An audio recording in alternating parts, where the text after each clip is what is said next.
And welcome, everybody. This is going to be another one of the Togoff shows off. Dungeon of Elements is the name of the game here. And actually, as a cool little treat, I have Michael Hartman with me, the one of the lead developers, president, CEO of Frog Dice, the developing company. So, first of all, welcome to you, Michael. Hey, thanks a lot, Kevin. I really appreciate you letting me hang out here with you while you're playing our game. It's awesome. I mean, basically, the game is kind of like a Dr. Mario meets an RPG, so to speak. Yeah, that's very true. The Dr. Mario Tetris East is the kind of the way the combat works, and then there's a ton of RPG mechanics: leveling up, gear crafting, achievements, character creation, all that good stuff. I love that there's just kind of this way to make your character a little bit. We'll go with kind of an old guy here. Now, is there a difference between, I saw before, the heritage, the blacksmith, minstrel, urchin? Does that actually play into it all, or is that more just a look right now? It's totally a roleplay thing. Like, our company at its core is really RPGs, roleplay, are our thing. Our oldest game is a 17-year-old text RPG that's roleplay required. So we're big on roleplay. So that those last two things on there, the heritage and the biography, are pure just, roleplay, kind of getting into your character. That's all those are for. Nice, nice. It's kind of cool to see that in a puzzle game. Definitely pretty different. Did I miss something here as to why I can't? It's not liking your exclamation point. Oh, that would be why. Gotcha. All right. So what I wanted to kind of do is just start off with the tutorial. I probably won't read too much through the prologue here, just because I want to get you guys into the game and actually seeing what's going on with it. But I did read through it a little bit on myself, and it's neat. It's you've got like a whole storyline set up with this puzzle game. That's right, and it will eventually branch, and you'll have some decisions to make, which will affect the outcome. So just to have a little, just so the story is a little bit impactful. It's not totally just fluff. So I actually really love too that you've got multiple camera views there. It's just kind of cool to see it from that angle there. Oh yeah, we call those two screens on the right. We call those the eye candy views, because they. But the bottom one, it's funny, in some of the dungeons, especially some of the harder ones, it will help you, because there are times where the obstacles on the dungeon are difficult, and those extra views will help you see how to get to the enemies and stuff like that. So it's kind of cool. Most of the time it's eye candy, but sometimes it's actually useful. And this is more the RPG element of it here, where you're able to, equip daggers and that type of stuff. And then, as I kind of saw, you use them in the actual dungeons themselves to kind of, don't want to say cheat your way through. Right, but it does. It does help you. Like the weapons can be used to attack enemies directly. The shields or the offhand items, you can use those for a temporarily slow things down. And your boots actually affect the base speed overall. So having really good boots makes the whole dungeon go slower in general. So now the suit armor is basically cosmetic. That part we made just for fun. Cool, cool. Alright, let's gather all the pressing out. Alright. Now, I mean, just kind of looking through... Oh, I don't know if I actually grabbed the loot. I may have missed it. As I'm talking a little bit here, but... Alright. Throw on the leather boots. And, back to playing a little bit here. I just kind of wanted to show off the beginning of it. Alright, that's your boss. And, I mean, this I found really cool, too, that there's a lot of different elements in it where it doesn't just feel like a Dr. Mario clone. Right. I mean, it really does feel like its own separate game. You're absolutely right. Every now and then someone who only looks at, like, say, our trailer will say, in fact, there was a commenter, we just put ourselves up for Steam Greenlight, and one of the first commenters was like, hey, congratulations on your Dr. Mario clone. And, fortunately I've been doing this long enough, I can handle, stuff like that. And I was like, well, really the Dr. Mario part is just scratching the surface. We started with that because we think it's cool, and I mean, there's no other games that use those Dr. Mario mechanics. So we started with that because it was different. But yeah, we go way beyond. I mean, first of all, you can make combos that you couldn't make in Dr. Mario. Big combos that didn't work in Dr. Mario, and all this, monsters, bosses, gear, crafting, achievements, collecting, pets. Yeah, the Dr. Mario part is really just scratching the surface. So I'll play a little bit more in the tutorial, and then I'll get a little bit more into where I was.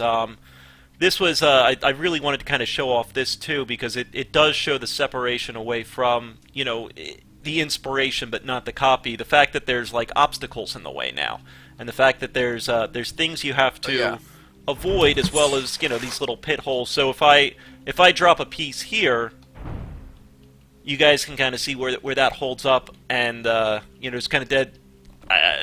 This is the other thing I saw, where the pills, I guess, I don't know if you guys have a special name for them, but separate there, as opposed to kind of staying static, which does add a whole different level of strategy. I knew that kind of threw me for a loop the very first time I saw it.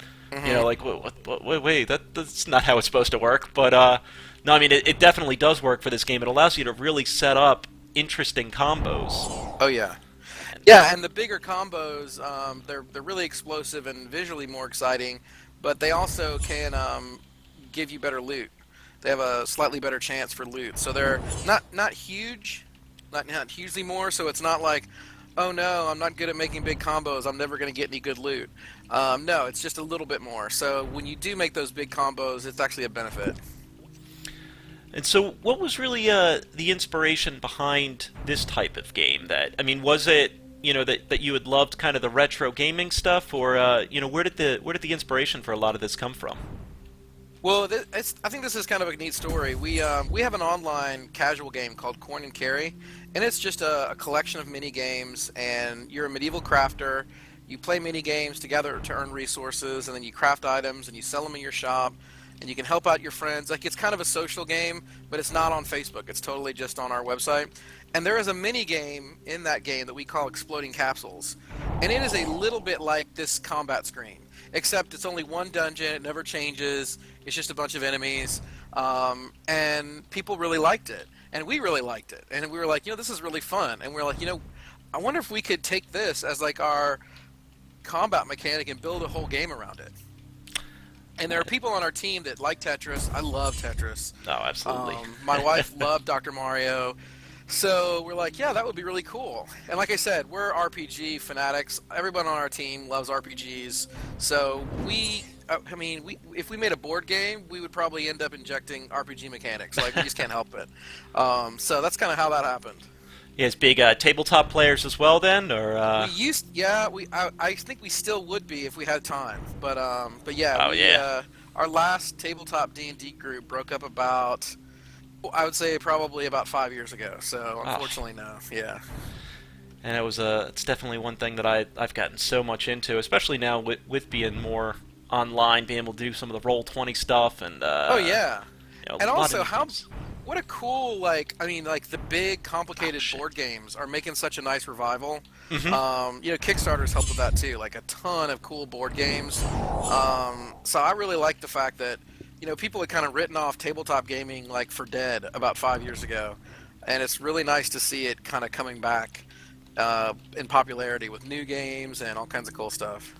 What I also love is that I've been able to make some pretty cool combos, and completely by accident. That's always kind of cool. Oh yeah, oh totally. Oh yeah, I meant to do that. Well, yeah, I mean, obviously I did, because, you know, I've been, you know. Because I'm so good. That's basically what it comes to. That's just natural skill. Like, you didn't. It's inherent. You know, you can't stop it. You can't hold it back.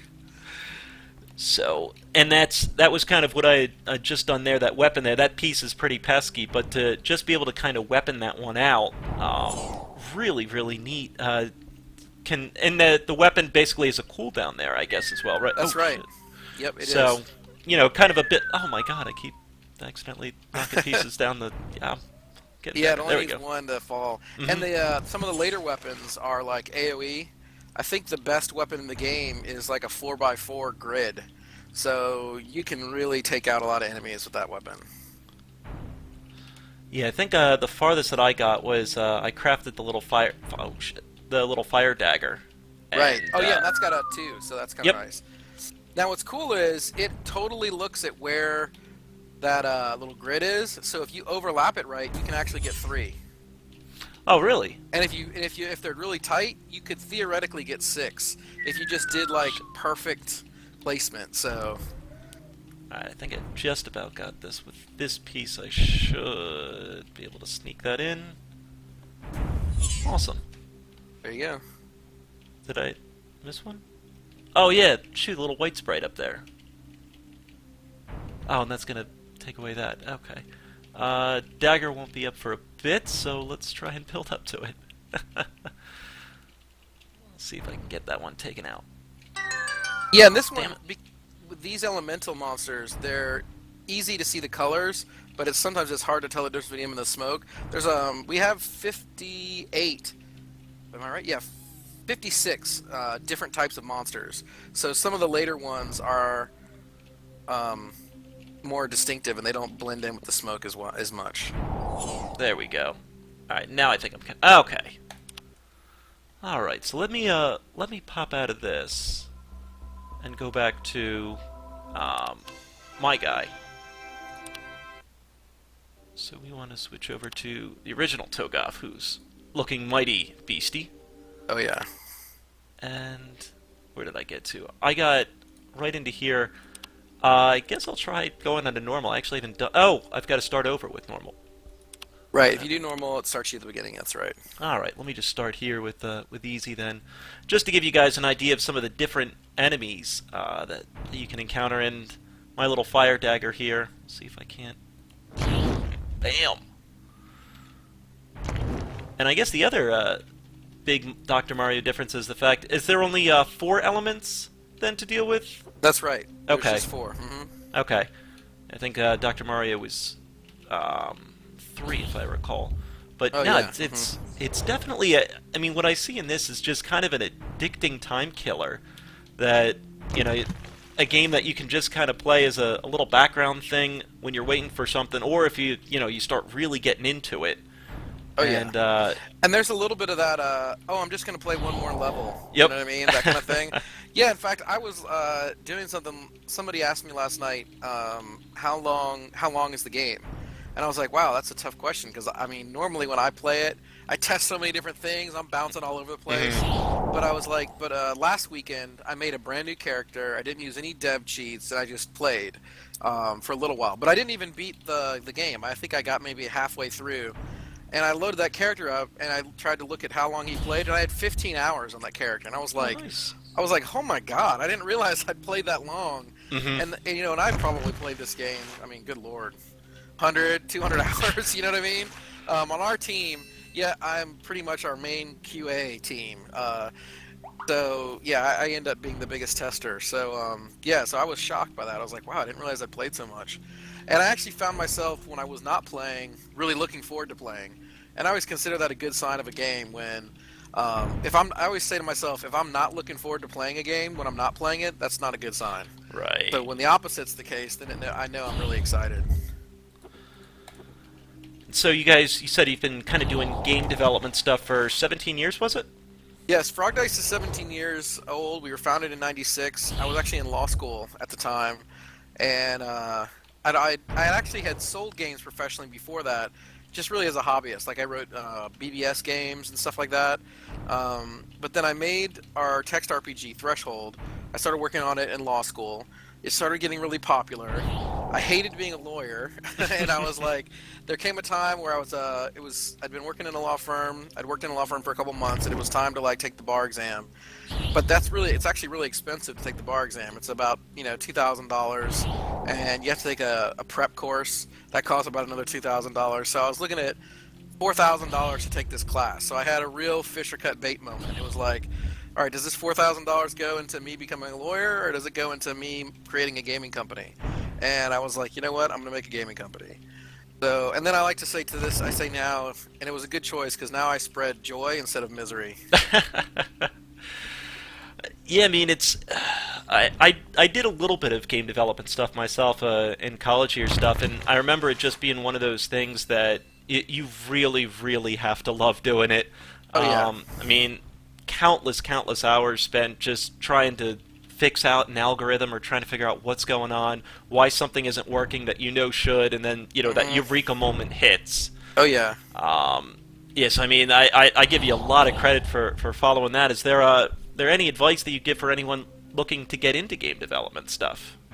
Yeah, I have what I consider at least a really good piece of advice. Anyone that wants to get into game development, making games, my advice is figure out a way to make a game, whether it's RPG Maker, Game Maker, like those little utilities that make it easy.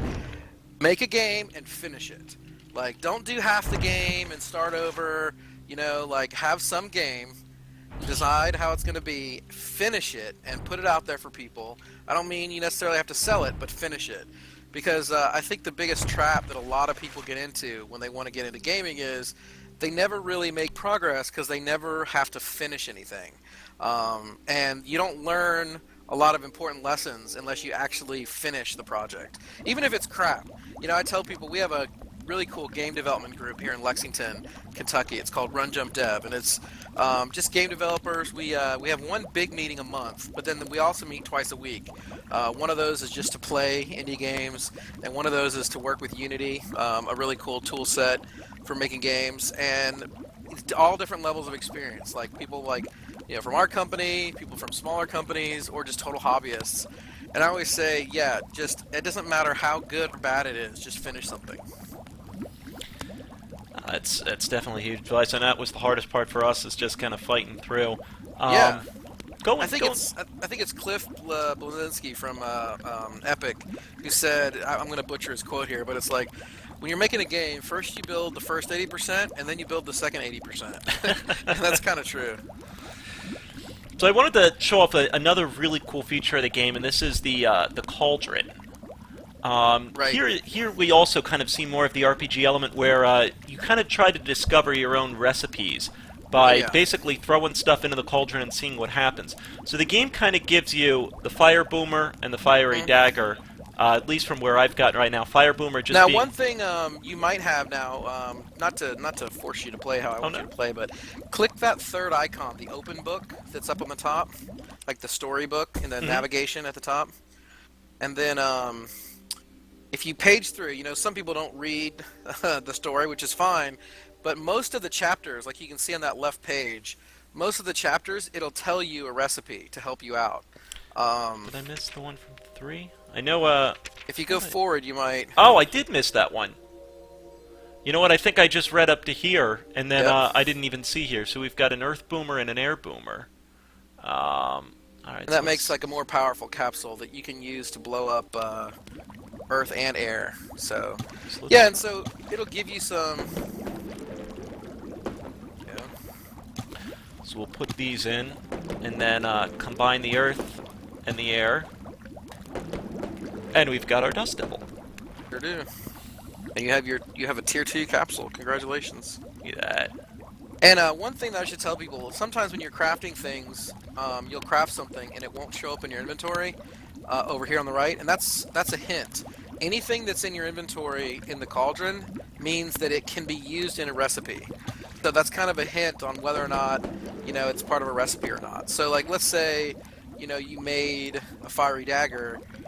If you crafted it and then it was gone from here, that would mean that the fiery dagger is not used in any other recipe. So now it's still you still have it. Like if you go to your character sheet, it'll be there. So. See, I just get the aquatic rod here. And see, so now, yes, you can see there's no aquatic rod over there, which means that that's the highest step for the aquatic rod. Okay. Wooden shield there. Can I combine that with the fiery? Oh, I can. I get the fiery wooden shield and the aquatic rod. I'm liking it. Oh, yeah. Have you got any pets yet? I didn't even have you... I don't think I did get a pet yet. Yeah, the little dog bone in your inventory. Oh, oh, I did. I didn't even realize I got that. So I got a little sheep now, or the... Yep. Oh, I like a little chicken there. Yeah, I guess I didn't even see anything. I may have glanced over that. Yeah, and what they'll do is they'll pick up loot for you automatically. The pets have different speeds, because some people like to have the auto loot come really fast, and some people don't want it super fast. So, and then if you don't want it to auto loot at all, you can just unequip your pet. Oh wow, this one's looking kind of rough here. Yeah, you got a little more obstacles here. And so, how many levels are there, so to speak? There are 45. Oh wow! All right. Quite a few, and 12 boss battles. Yeah, the boss battles were pretty neat from what I had played through of it. Just kind of Oh the yeah. rats continuing to come back without giving too much spoilers to to people watching here. I don't want to give away too much of what goes on, but the boss battles are definitely more than just trying to throw capsules at it. Really seems like you've got to kind of plan and think for the future of Right. opening up the lines to attack these things. That's true, and there are and the boss battles they have very different mechanics. Like, there's one boss that teleports around the screen, and that's rough because as you can see, you build up your little combos. You're like, okay, cool, I'm gonna get these all, I'm gonna combo on them, and then bam, he teleports. You're like, no. And there's even some high level bosses. They actually cast spells and they'll blow up your capsules. So as you're like trying to put your capsules down, they'll shoot spells at your capsules and blow them up, and so there is quite a good amount of variety in the boss battles, which I think is kind of fun. Yeah, I mean, it just adds a ton to not really letting you come up with an easy strategy to just burn through the game. Oh yeah. But really having to kind of focus and concentrate.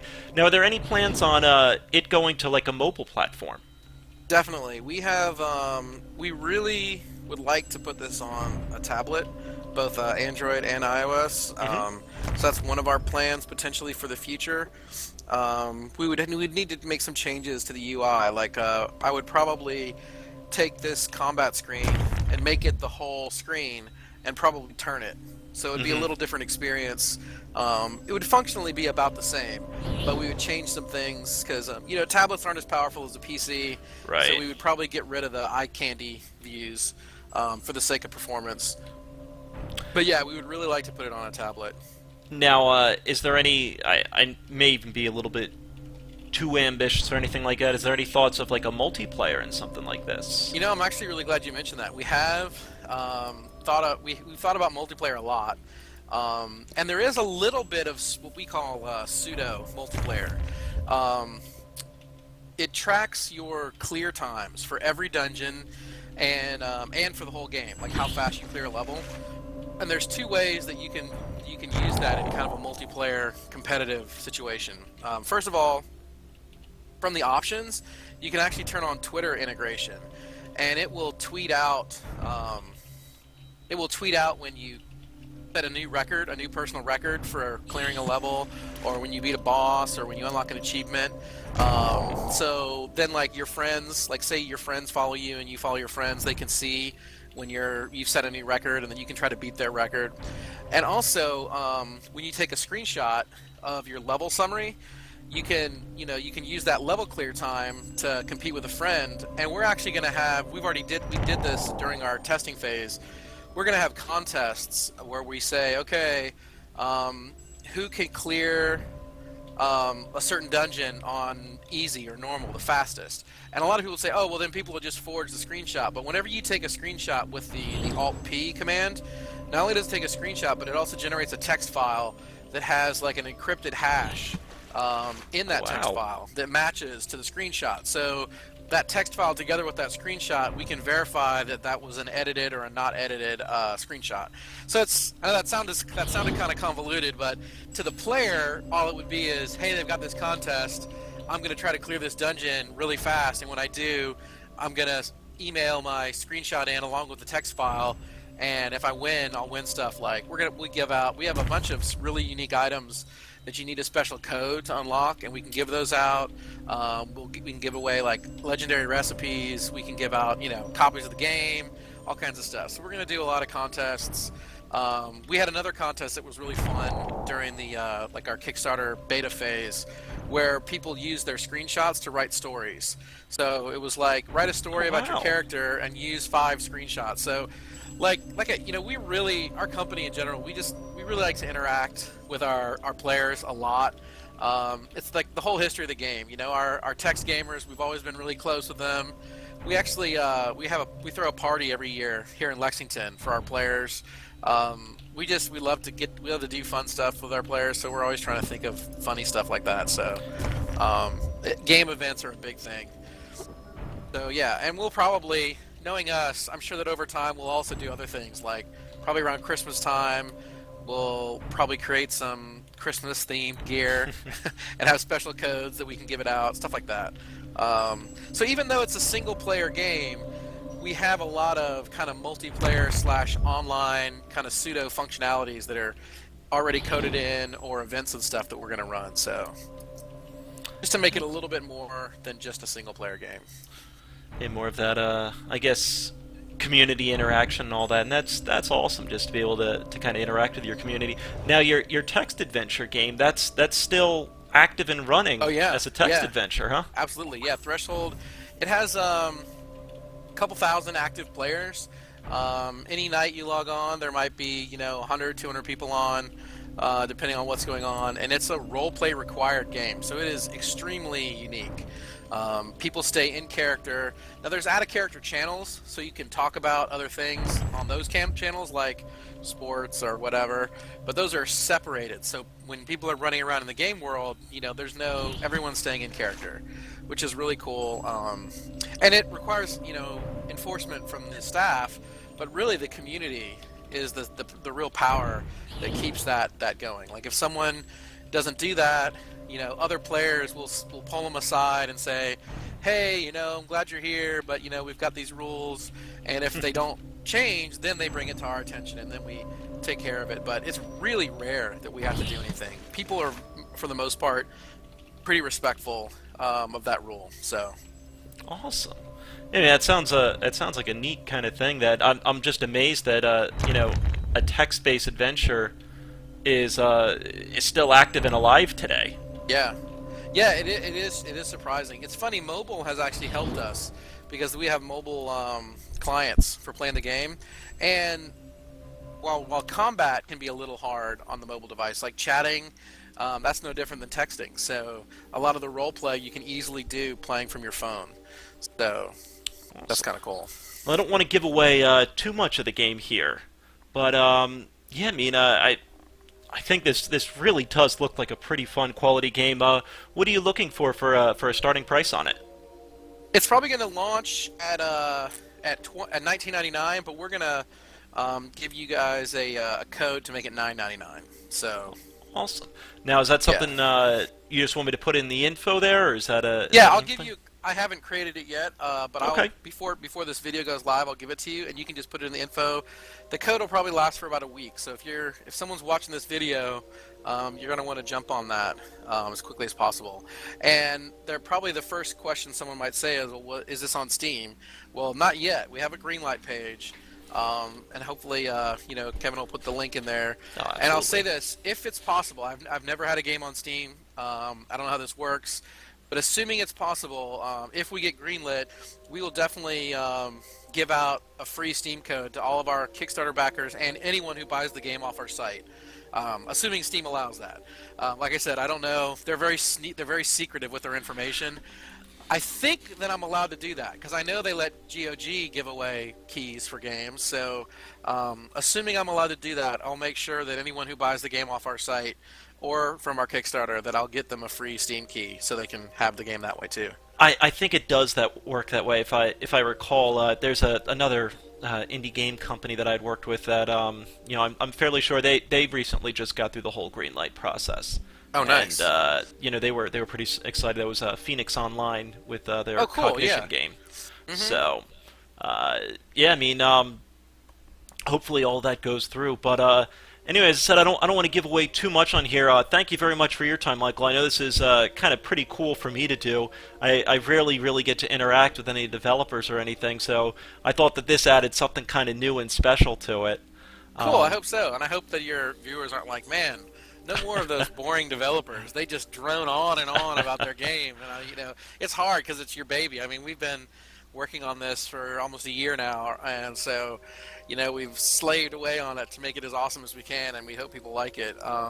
But yeah, and honestly, like, I love the chance to talk with you, talk with people, your viewers. I will most likely be watching your comments and replying to people if they have questions, or they can hit me on Twitter, Frog Dice Inc., or our forums or whatever. We're very, like I said, we interact with our players a lot, and I'm happy to answer questions about, I mean, not just our game, like you brought up, how to get in the industry. If people have questions, I'm more than happy to help out however I can. Because not only do I love my company and our games, but I really love the gaming industry. I think it's, I've been in it for 20 years, but it's never been as good as it is now. I know everyone's complaining about, oh, it's so horrible, there's this or that thing that's terrible, but it's almost a luxury that we have those things to complain about, because it used to be like impossible to make games, right. Really hard to have any kind of variety.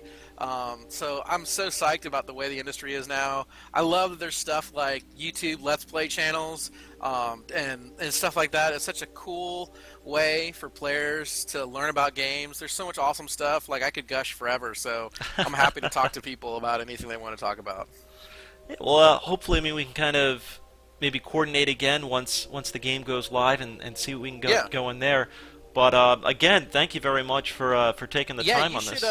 If some of your viewers buy the game, you should have a thing where they can you guys can get on at the same time and try to beat each other, see who can clear the levels faster. That's a little bit unfair because nobody's going to be able to beat me in the game. Yeah. But for anyone else, that might. That's all right. Big brother, little brother. That's all right. But anyway, folks, the game is Dungeon of Elements, and going on sale September 24th. And as I said, I highly recommend it. I've had a lot of fun with it so far. If you love kind of the puzzle games and really want a new spin with the RPG stuff, this is definitely a great place to start with. So again, thank you for watching. Thank you, Michael, for joining me. As always, folks, thanks for watching, and tune into the next. Thanks for watching, everybody.